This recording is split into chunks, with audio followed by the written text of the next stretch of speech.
오늘 부활절 아침인데 저는 이 이야기로 설교를 시작하려고 합니다. 제가 어렸을 때 우리 옆집에 있는 나이 많으신 형님이 월남에 갔다 왔는데, 그때는 저 어렸기 때문에 월남이 뭔지도 월남에서 무슨 일을 하는지도 잘 몰랐습니다. 근데 그 월남에 갔다 온 그 형님이 사실은 형도 아니고 삼촌뻘 되지만은 갔다 온 이후에 무슨 동네 사람들에게 초콜릿도 나눠주고 저한테는 만년필도 보여주고, 그래서 제가 그 이후에 그 만년필에 대한 그 동경심이 계속 남아 있는데, 그래서 그때는 무슨 생각을 했는가 하면, 월남을 갔다 오면 뭔가 큰 그 선물이 있구나 생각을 했습니다. 저는 오늘날 기독교인들이 마치 예수의 부활을 월남 갔다 온 그 삼촌처럼 생각하는 게 아닌가 싶습니다. 여러분, 예수님의 부활은 월남 갔다 온 삼촌이 가져온 초콜릿이거나 여러분 만년필이 아닙니다.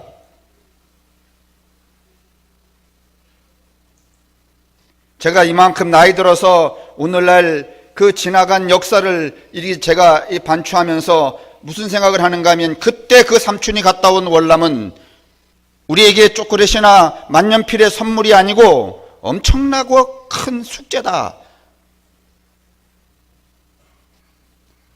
제가 오늘 아침에도 잠깐 자료를 보았더니 지금 그 월남전을 통하여서 월남 전역에 묻혀있는 지뢰가 1200만 개나 된답니다.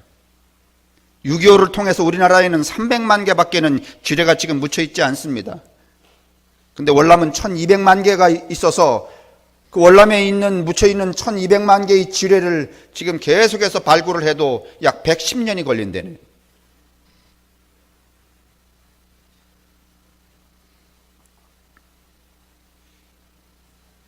오늘 이 이야기는, 이런 사고는 여러분 제 개인적인 사고가 아니고 바울의 사고이기도 하고, 그 다음에 쾌제만이라고 하는 신학자의 사고이기도 합니다. 여러분, 결단코 부활은 오늘 여러분과 제게 주어지는 어떤 선물이 아닙니다. 여러분 선물 받으신 거 있어요? 오늘 부활, 여러분 주님 오셔서 세상을 이기시고 어둠도 이기시고 절망도 이기셨다, 그렇게 우리가 찬송하고 입으로 고백하지만은 당장 또 우리가 삶의 현실에 돌아가면 누군가하고 싸워야 되고 모함해야 되고, 또 누군가를 절망에 빠뜨려야 되고 누군가의 것을 빼앗아야 되는 그 현실 속에 우리가 살아가잖아요. 부활의 선물을 받은 사람들이 이렇게 살아갈 수 있단 말입니까? 여러분, 오늘 제가 드리는 이야기는 제 이야기가 아니라 바울의 이야기라고 말씀을 드렸어요. 부활은 여러분 월남 갔다 온 그 삼촌이 주는 초콜릿이거나 만년필이 아니고, 월남전에 갔다 왔다는 그 자체는 우리 모두에게 큰 숙제예요. 따라서 오늘 부활도 살아있는 여러분과 저의 모든 사람들이 공유해야 될 숙제라는 사실로 오늘 이 부활절의 이야기를 다시 말하고 싶습니다. 오늘 우리가 고린도 전서 15장을 읽었잖아요. 서상률 집사님께서 읽으셨는데 거기 무슨 대목이 나오는가 하면, 여러분 한번 띄워주세요. 본문을. 15장 20절에 보면, 그러나 이제 그리스도께서 죽은 자 가운데서 다시 살아나사 잠자는 자들이 첫 열매가 되었도다. 여러분, 이 20절 자체가 수상합니다. 예수님이 부활했는데 우리에게 선물을 가져온 우리의 몫이 아니라, 15절, 그분의 부활이 지금 나한테 당면한 선물이 아니면은 지금 나가 아니고 잠자는 자들의, 그러니까 나한테 준 숙제가 아니고, 나한테 주는 선물이 아니고 누구를 위한 선물이라는 거야? 잠자는 자들을 위한 선물이라는, 죽은 자들을 위한 선물이라는 거예요. 21절에 보십시오. 사망이 한 사람으로 말미암았으니 죽은 자의 부활도 한 사람으로 말미암는도다. 살아있는 나에게 주는 초콜릿이라는 거야? 아니면 죽은 자의 선물이라는 거야? 21절. 지금 똑바로 보세요. 지금 오늘 아침에 우리가 말하는 이 부활이라는 게 살아있는 나한테 뭔가 지금 현재를 살고 있는 나한테 주는 하나님의 초콜릿이거나 아니면 만년필이라는 거야, 아니면 죽은 자의 부활도 한 사람으로 말미암아 죽은 사람을 위한 것이라는 거야. 본문이 그래요? 안 그래요? 22절 마주 보여주세요. 아담 안에서 모든 사람이 죽은 것 같이 그리스도 안에서 모든 사람이 삶을 얻으리라. 23절 그러나 각각 자기 차례대로 되리니 부활이 먼저는 누구에게?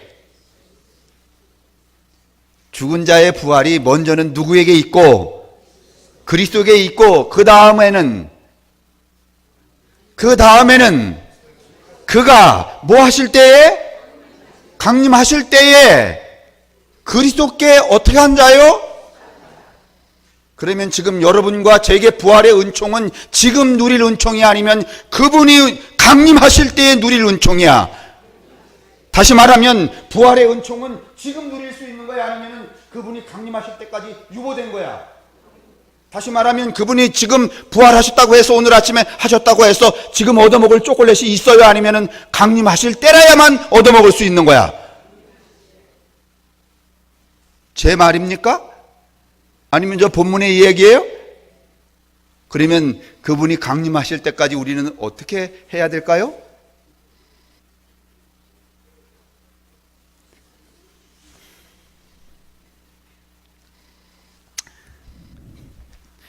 여러분이 또 저거 안 보셔도 돼요.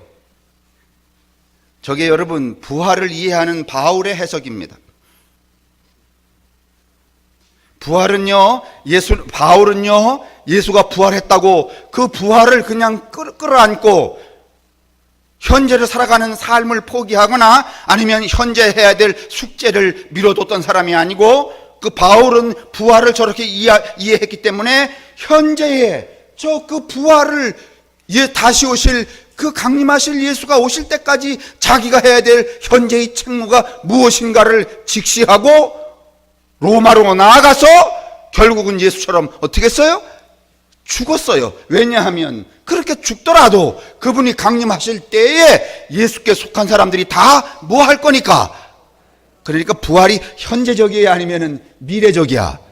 근데 오늘날 우리 부활은 여러분 미래적이야, 아니면 그냥 이미 지금 뭐 얻은 것도 없이 다 따먹었어?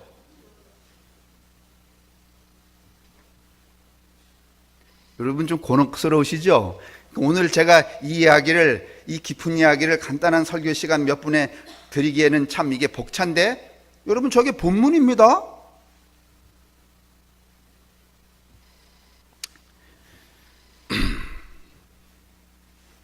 예수님이 부활하신 다음에 그 예수님의 부활을 저렇게 이해를 했어요. 그런데 오늘날 대부분의 기독교는 그 부활을 미래적으로 그분이 강림하실 때까지의 부활의 은총을 미뤄두지 않고 다 따먹어버렸기 때문에, 그래서 오늘날 많은 사람들이 특별히 케제만이라고 하는 신학자는 뭐라고 말하는가 하면, 기독교가 왜 이렇게 천박해지는가 하면 죽은 자의 부활 신학이 없어서 그렇다는 거예요. 여러분 예수님이 언제 강림하실지 우리는 알아요, 몰라요? 내가 살아있는 동안에 오실지 내가 죽은 다음에 오실지 알아요, 몰라요? 그러면 그 예수님이 언제 오실지 모르는 그 강림하시기 이전까지 우리는 살아야 돼요, 안 살아야 돼요? 살아야 돼요, 안 살아야 돼요? 살아야 돼요. 그럼 어떻게 살아야 돼요? 그냥 세상 사람처럼 돈 벌고 이러다가 살아야 돼요? 아니면 그리스도께 속한 자로 살아야 돼요? 그래서 여러분 월남 갔다 온 그 삼춘은 우리에게 선물이 아니라 뭐라고? 숙제라고. 자, 보십시다. 우리가 이 근대에 세계의 전쟁이 크게 두 번 났잖아요. 1차 세계대전, 2차 세계대전. 1차 세계대전은 1919년에서부터 1939년 20년 동안 났어요. 그런데 1차 세계대전 동안에 죽은 사람은 750만 명이에요. 20년 동안 치룬 전쟁치고는 그렇게 많은 사람들이 죽지 않았습니다. 왜냐하면 사람들이 개별적이었고 재래식이었기 때문에 그래요. 그런데 1939년부터 1945년, 여러분 우리가 해방되던 그 해까지 세계 제2차 대전이 벌어졌어요. 그때 여러분 6년 동안, 39년부터 45년 동안 여러분 6년 동안 벌어진 그 전쟁을 통해 죽은 사람이 얼마인가 하면 7천만 명이에요. 20년 동안에는 750만 명밖에 안 죽었는데 6년 동안에 7천만 명이 죽었어요. 남북한 인구를 합친 인구만큼 다 죽었어요. 어떻게 죽었을까요? 살상이 여러분 개별적인 살상이 아니라 집단적인 살상이었기 때문에 그래요. 이만한 방 안에다가 집어넣고선 여기다가 뭘 했어요? 독가스 확 넣고 그냥 한꺼번에 막 수백 명씩을 죽였기 때문에.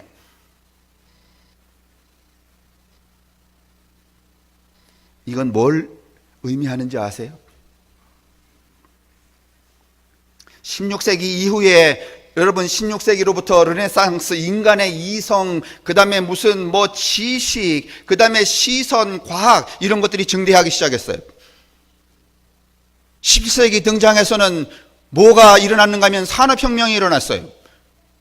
르네상스와 산업혁명의 그 시절에 모든 인간들은 어떻게 자기를 이렇게 표현했는가 하면은 세상의 모든 문제, 구원하는 문제까지도 인간이 다 해결할 수 있다고, 인간이 가지고 있는 이성과 지식과 영성으로 모든 문제를 해결할 수 있다고 그렇게 자만했었어요.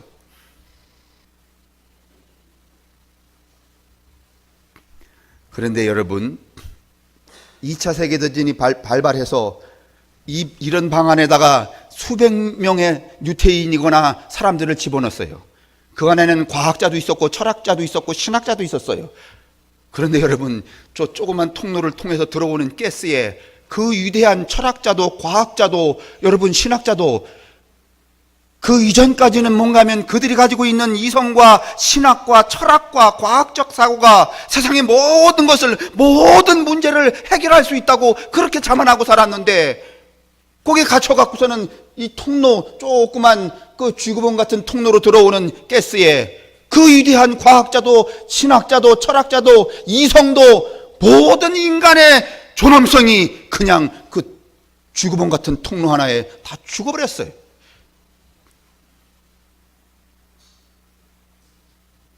사람들은요, 신학은, 그때 당시 신학은 이제 무슨 질문을 하기 시작했는가 하면, 인간 개개인이 어떤 위대한 능력을 가지고 있어도 만약에 윤옥자 권사님이 말이지 하늘을 붕붕 날아다니는 그런 재주를, 영성을 가지고 있어도 여러분 그 아우슈비츠의 이런 통로 안에 여러 갇혀갖고서는 쥐구멍으로 들어오는 가스를 해결할 수 있어요? 있어요? 어떤 위대한 영성가가 말이죠, 그냥 뭐 365일 밤낮을 자지 않고 하늘을 향해 기도할 수 있고 하늘을 붕붕 날아다닐 수 있다고, 인간의 능력이란 이렇게 위대하다고, 얼마든지 한 개인이 세상의 모든 문제를 해결할 수 있다고 그렇게 신뢰했었는데, 그 2차 세계대전의 그 경험을 하고 나서는 인간이 아무런 위대한 능력과 지성과 이성과 영성과 과학적인 사고를 가지고 있어도 이 무참한 조직 앞에는, 구조 앞에는 하찮은 존재라는 사실을 절감하기 시작했어요. 그럴까요? 그래요, 안 그래요? 아니, 그러니까 쉽게 말하면 오늘날 대한민국이 똑똑한 사람이 없어서 이렇게 굴러갑니까? 아니면 똑똑한 사람은 많고 위대한 사람도 많고, 여러분 텔레비에 나와서 말씀하시는 분들 보면 진짜 금세 나라가 좋아질 것 같지 않아요? 그죠? 근데 매일 그 모양이에요. 그건 무슨 뜻인가 하면, 아무리 위대한 개인의 능력이 있다고 하더라도 구조가 여러분 인간 개인의 능력을 무참하게 무력화시킨다는 거예요.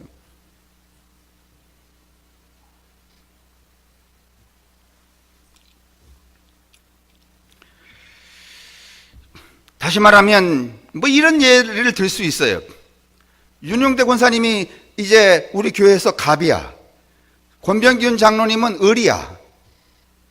근데 이제 어느 날 허목사의 설교를 듣고서는 마음에 찔림을 탁 받아갖고서는 윤용대 장로님이 그래, 내일부터는 갑질하지 말아야지, 나도 착한 사람이 돼야 되지, 그런다고 그 순간에 그 개인이 가지고 있는 윤리적 결단, 윤용대 장로님이 가지고 있는 그 결단에 의하여서 갑질이 딱 끝날 수 있어요? 아니면은 나는 그렇게 하고 싶은데 구조가 그렇게 못하는 경우가 많아.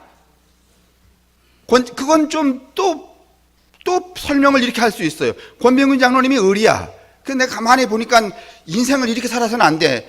나는 애초에 태어날 때부터 쟤나 나나 말이지 빨갱이로 나와갖고서는 똑같이 을로 왔어, 아니면 갑으로 왔어?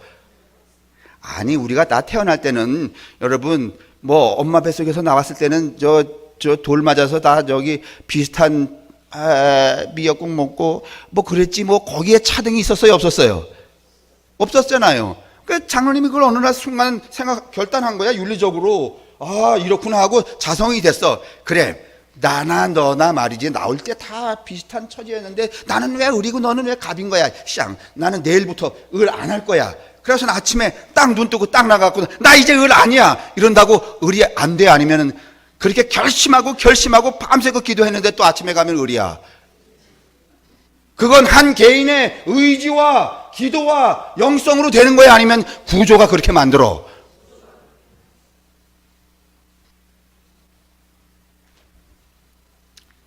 여러분이 그런 거 있는지 모르지만은 이제 교회도 큰 교회, 작은 교회 뭐 그런 거 있잖아요. 그죠? 근데 이제 여러분 생각에 이제 무의식에 성함교회 다니는 게 뭔가 하면 조금은 작은 교회라고 작은 교회라고 생각 안 했는데 그래도 그나마 다녔는데 어디 가보니까 말이지 엄청나게 큰 교회 교인이 와 있는 거야. 그러면 괜히 주눅이 들어갔고, 뭐 이렇게 앞에 쭉 나서지도 못하고 다 밥 사러 가는데 어디에 서서? 맨 뒷공리에 서서 뭐 나 같은 사람이야 뭐 하는 것만 먹지? 남는 거나 먹지. 여러분 여러분 이 스스로 을의 처지에 자신을 놓아두는 것이 여러분 자기 개인의 윤리적이고 도덕적이고 영적인 문제야, 아니면 구조적인 문제야? 구조적인 문제에 여러분 그 개인에게 귀책을 돌릴 수가 없어요. 사회가 그러니까. 여러분만 그래요. 목사들도 마찬가지잖아요. 쭉 모이면은 큰 교회 목사님은 어떻게 하고? 딱 어깨 펴서 이렇게 걸어가시고, 저 조그만 교회 목사님은 뭔가 하면은 저는 목사도 아닙니다, 뭐 이런 태도고. 근데 그 개인이 여러분 참 무능력하고 말이지 바보 같고 등신 같고 말이지 뭐 신학을 모르고 그래서 그런 게 아니에요. 구조가 인간을 그렇게 만들어 버린 거예요. 맞죠?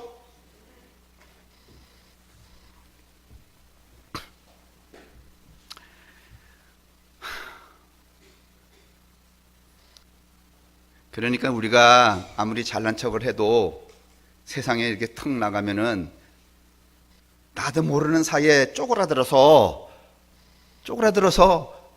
내가 가지고 있는 이성과 윤리적 판단과 도덕성, 그 다음에 영성이 발휘되지 않는다는 말이죠.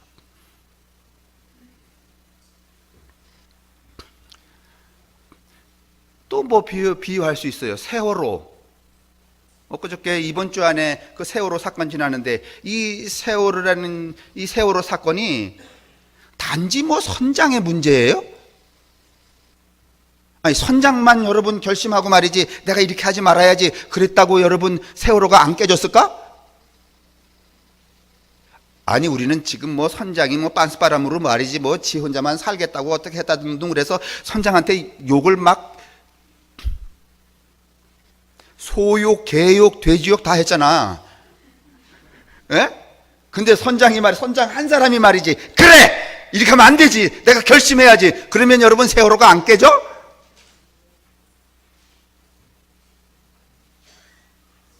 물론 한 개인이 어떤 역할을 맡은 그 사람이 건강한 도덕성과 건강한 윤리적 판단과 그 다음에 이성이 있어야지만은 되는 것은 맞지만은, 그러나 그 한 사람에 의하여서 그 벌어질 사태가 여러분 멈춰지는 것은 아닙니다.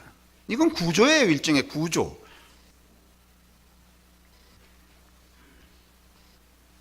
오늘 우리가 살고 있는 이 시대는 어떤 시대인가 하면은 신자유주의 구조 속에 살고 있죠. 구조적 모순. 그러니까 모순 자체야. 그러니까 오늘날 많은 기독교인들의 고민이 뭔가 하면 교회 안에서는 자기가 굉장히 도덕적이고 윤리적이고 아주 건강한 사람이라고 생각하지만 바깥에 나가면 금방 구조적으로 모순에 빠져요, 안 빠져요? 속일 수밖에 없고 속여야 되는 상황에 빠진단 말이죠. 그래서 그때 우리가 이렇게 기도하잖아요. 주님 아시지요? 마음은 원이로 돼. 뭐가 약한 거?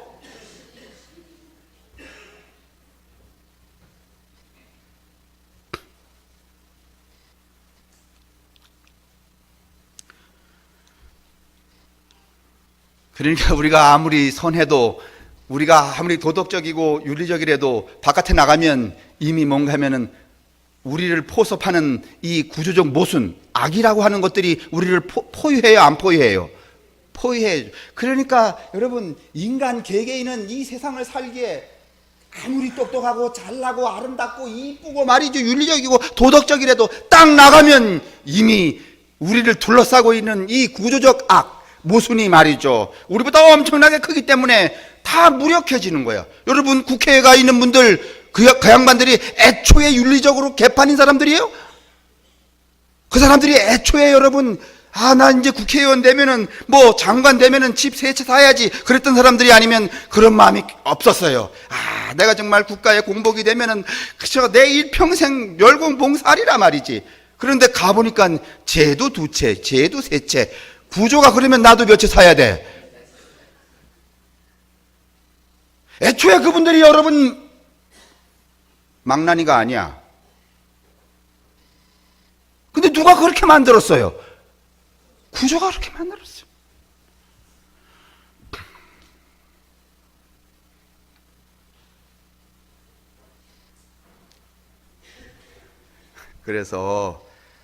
그러니 이거 어떻게 하겠어요? 구조가 이래서 말이죠, 우리가 세상에 나가면 이미 구조적인 악이 좋은 깨끗하고 정직하고 아름다운 나를 포섭해서 이미 나를 또 어떻게 만들어요? 네? 악으로 만들어 버려요. 그러니 어떻게 하겠어요? 주님이 오실 때까지 우리가 할 수 있는 일은 무엇이겠어요? 주님이 재림할 때까지 우리가 할 수 있는 일은 무엇이겠어요? 그래서 바울은요, 오늘 이 이야기를 이 근거에 의하여서 주님이 재림하셔야지만 우리의 부활에 해당하는 거예요. 그러니까 오늘 아침에 여러분하고 제가 예수 부활하셨네, 그거는 그냥 누구 칭송해 드리는 거야?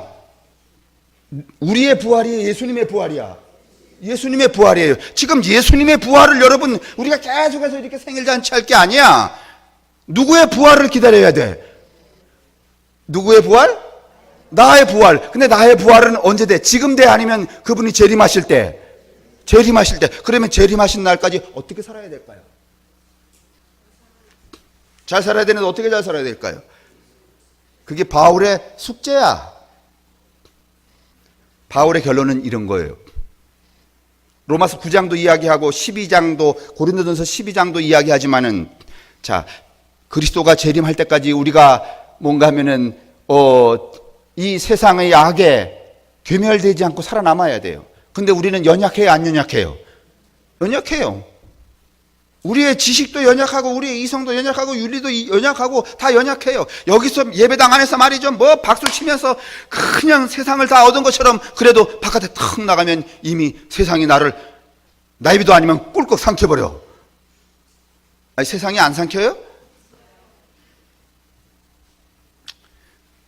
이제 봄이 돼갖고선 저짝에 큰 길 옆에 그 나무 밑에 제 차 세우는 옆에 튤립이지. 그게 이제 두 폭이 파 있는데 옆에 있었는데, 그 튤립이 쭉 나와갖고서는 이제 하나는 비리비리하고 하나는 쭉 나와서 막 꽃이 피려고 그랬었는데, 민 목사님이 저보고선, 목사님 저 꽃 캐가지고 캐 들여가셨어요? 그래서 아닌데 왜 내가 밭에서 캐나 그랬더니, 내가 캤을까 아니면 누가 캤을까? 그래서 내가 이제 그 빈 이렇게 푹 파간 그 구멍을 보면서 제가 곰곰이 생각했어요. 교회 다니는 사람이 캤을까? 안 다니는 사람이 캤을까? 여러분은 안 다닌 사람이라고 그렇게 해서 안 다닌 사람을 저기 구멍에다 쳐박지만은 난 또 생각했어. 그래, 교회 안 다니는 사람이 감히 겁이 나서 예배당 걸 누가 캐갔을까? 틀림없이 교회 다니는 사람이 캐갔을 거다. 그러면 제가 이제 그 순간에 또 생각했어요. 뭐 우리 교회 몇 명 안 되니까 뭐 우리 교회 다니는 사람 중에서 과연 이걸 캐할 만한 사람이 누구 있을까? 내가 그래서 처음에서부터 쭈르르륵 영사기를 돌려봤어. 누굴까?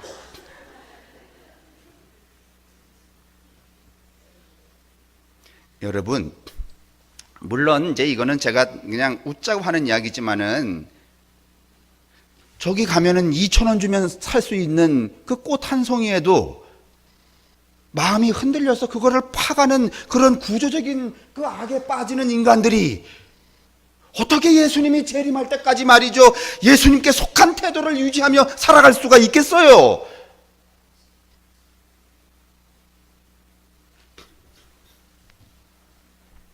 바울은요, 그래서 뭐라고 말하는가 하면 교회를 몸에다가 비유를 해요.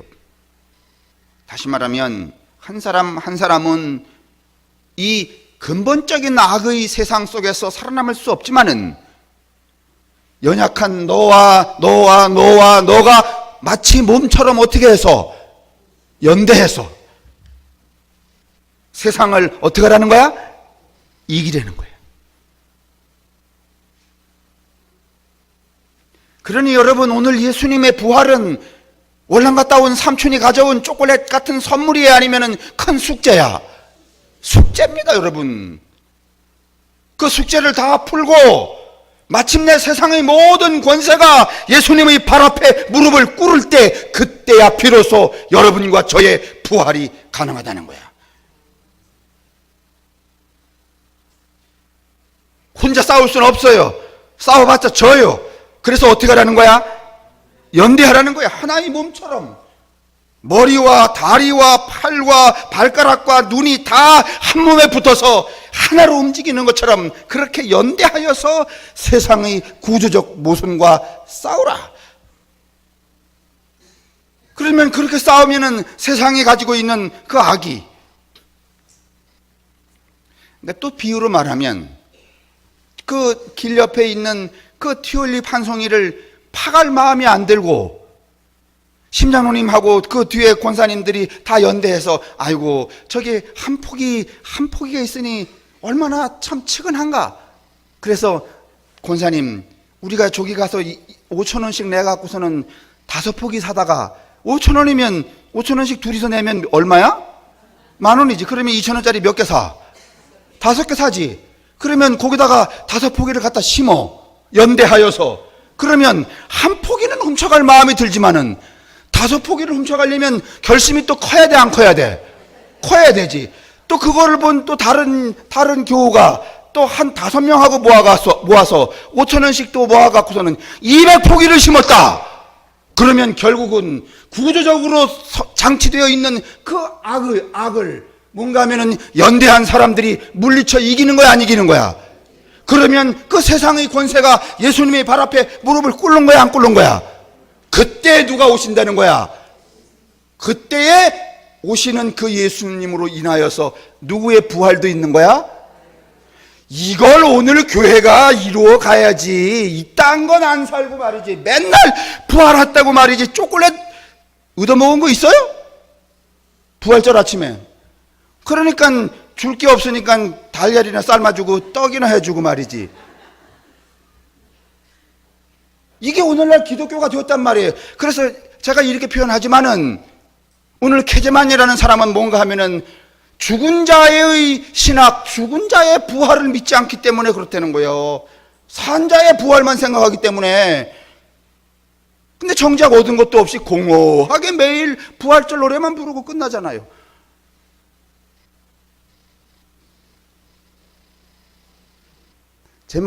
제 오늘 이야기가, 이건 사실은 뭐 볼트만 이후에 케제만, 그 다음에 바울의 이야기인데 제가 그냥 여러분 듣기 이해하기 쉬우시도록 아주 풀어서 말씀을 드린 거예요. 이해가 되시죠? 오늘 아침에 우리가 말하는 이 부활은요, 우리의 부활이 아니에요. 누구의 부활이에요? 예수 그리스도의 부활이에요. 그러면 그가 부활했다고 우리가 그냥 덩달아서 말이지, 무슨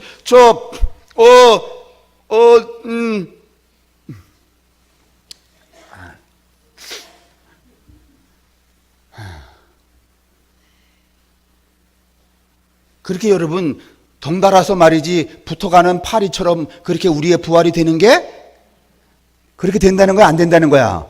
안 된다는 거예요. 여러분, 그분이 재림하실 때까지 우리를 빠뜨리려고 하는 그 무슨 죄악을 뭔가면 연대해서 싸우고, 결국은 세상의 그런 나쁜 권세가 누구 앞에? 예수 앞에 뭐를 할 때까지? 무릎을 꿇을 때까지 그렇게 살아가야 된다는 거예요.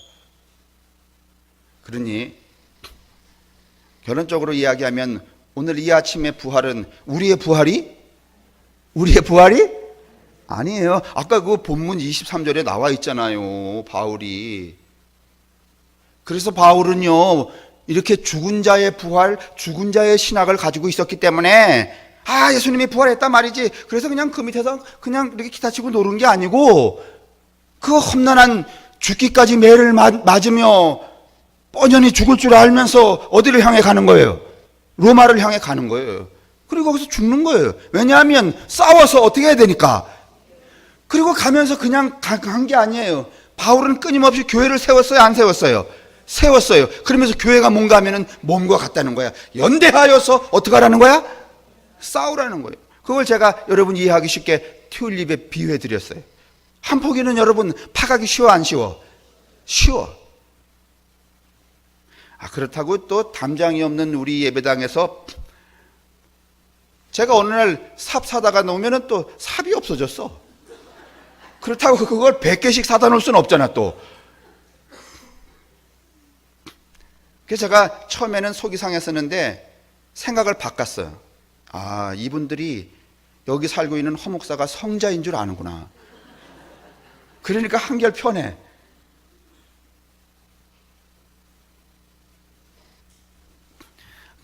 지금 나가보시면은 그 파간 옆에 꽃대가 안 나오는 비리비리한 튤립이 하나 있어요.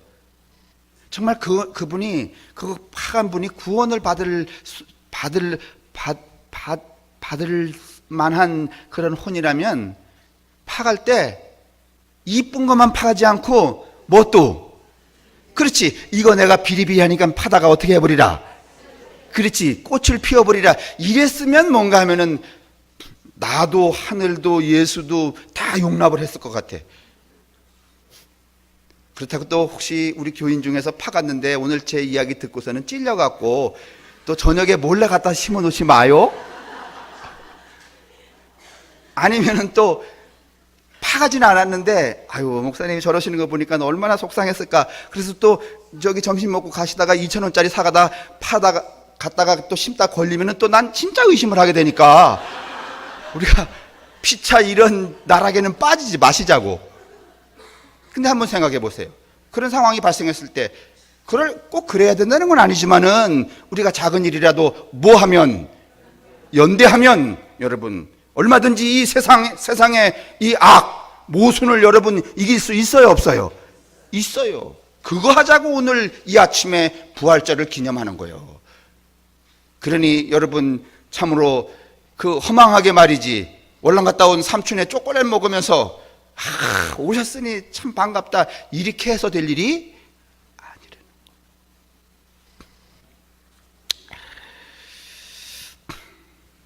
바울은 뭐라고 말하는가 하면 세계가 이미 죄의 악마적 순환으로 이루어져 있다 이렇게 말합니다. 이 세계 안에서 악마적인 2차 세계대전을 겪으면서 뭔가 하면은 왜 윤리적으로 이러면 안 된다고 생각하는 사람들이 없었겠어요.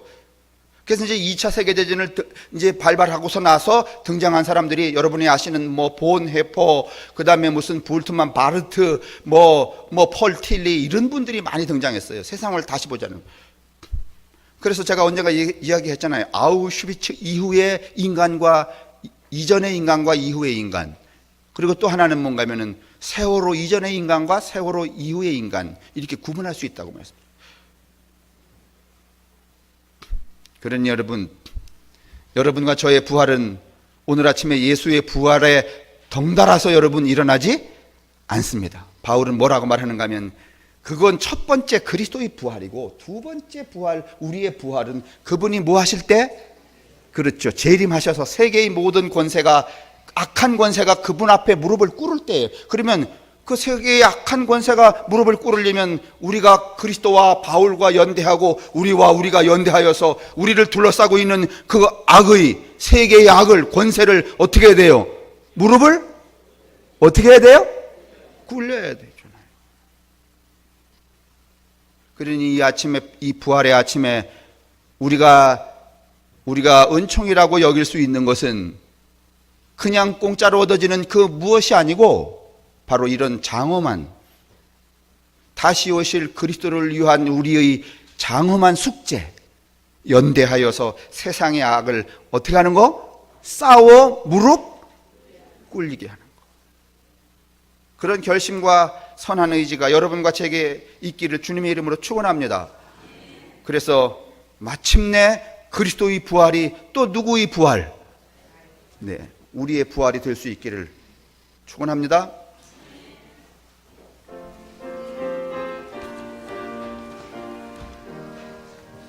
이 아침에 당신의 사랑하는 모든 성도들에게 은총을 베푸시고 그리스도의 부활을 통하여서 거룩한 책무를 우리 모두가 감당할 만한 결심들을 하게 하여 주옵소서.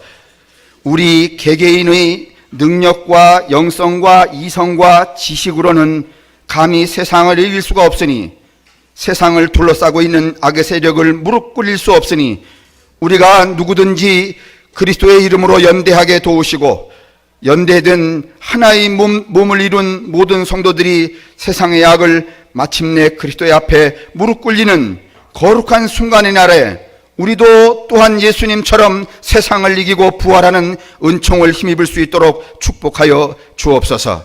성부와 성자와 성령의 인도하심과 복내리심이 특별히 이 부활의 아침에 예수 부활을 통하여서 오늘 또 우리의 부활해야만 하는 우리의 삶을 간절히 소망하는 당신이 사랑하는 모든 성도들 위해 언제나 함께 하시기를 간절히 축원합니다. 아멘.